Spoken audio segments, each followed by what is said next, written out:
मंगलवार दिन 1 घंटा समय जातीय राजपथ नंबर 57 बौद्ध जिला मर्यादापुर निकटରେ ଥିବା ସାଲୁଙ୍କି ପୋଲର ଉଭୟ ପାର୍ଶ୍ୱର ସଂଯୋଗ ରାସ୍ତାରେ ବଡ଼ ବଡ଼ ଗର୍ତ୍ତ ହୋଇଥିବା ଯୋଗୁଁ ଯାନବାହନ ଗୁଡ଼ିକ ବିପଦ ସଂକୁଳ ଅବସ୍ଥାରେ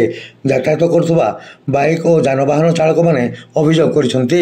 ମର୍ଯାଦାପୁର ବଲାସିଙ୍ଗା ଗ୍ରାମ ମଧ୍ୟରେ ରହିଥିବା ଉକ୍ତ ପୋଲର ଉଭୟ ପାର୍ଶ୍ୱର ସଂଯୋଗ ରାସ୍ତା 3 ବର୍ଷ ତଳେ ହୋଇଥିବା ବେଳେ ନିମ୍ନମାନର କାର୍ଯ୍ୟ ଯୋଗୁଁ ବିଭିନ୍ନ ସ୍ଥାନରେ ଗର୍ତ୍ତ ହୋଇଥିବା ଅଭିଯୋଗ ହୋଇଛି। ଏ ସମ୍ପର୍କରେ ଜିଲ୍ଲା ପ୍ରଶାସନ ଓ ଜାତୀୟ ରାଜପଥ ବିଭାଗର ଅଧିକାରୀମାନେ ଦୃଷ୍ଟି ଦେବାକୁ ଜନସାଧାରଣରେ ଦାବି କରିଛନ୍ତି। नरेश कुमार प्रधान बलासिंगा एवं मर्यादापुर मझे जो सालुंकी बंधा है मझे गोटे जॉइंट दिखाई जॉइंटा ठीक रे दिखाई नहीं एवं दुई साइड रे दुईटा गर्त आम एनएच अधिकारी माने जो माने अच्छी आम नवेदन करुँ यथाशीघ्र से जिनस गुड़ाक देखिकी तार रक्षणाबेक्षण कर दिंतु ना आम जावासवा करुवा यातायात करुवा लोक मानक केतबेले एक्सीडेंट हे तार किसी सन्देह ना। आमर सालुंकी पोल 2022 मसीह पोल गाड़ी मोटर यातायात करुच्ची किंतु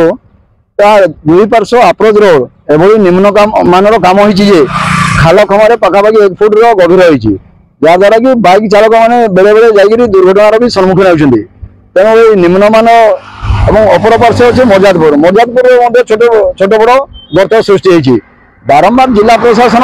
रास्ता जाऊा बेले दृष्टि न पड़ा अति क्षोभर विषय तेणु जिला प्रशासन तुरंत एप्रति दृष्टि दे यार मरामती कार्य कले लोक मैंने उपकृत होते।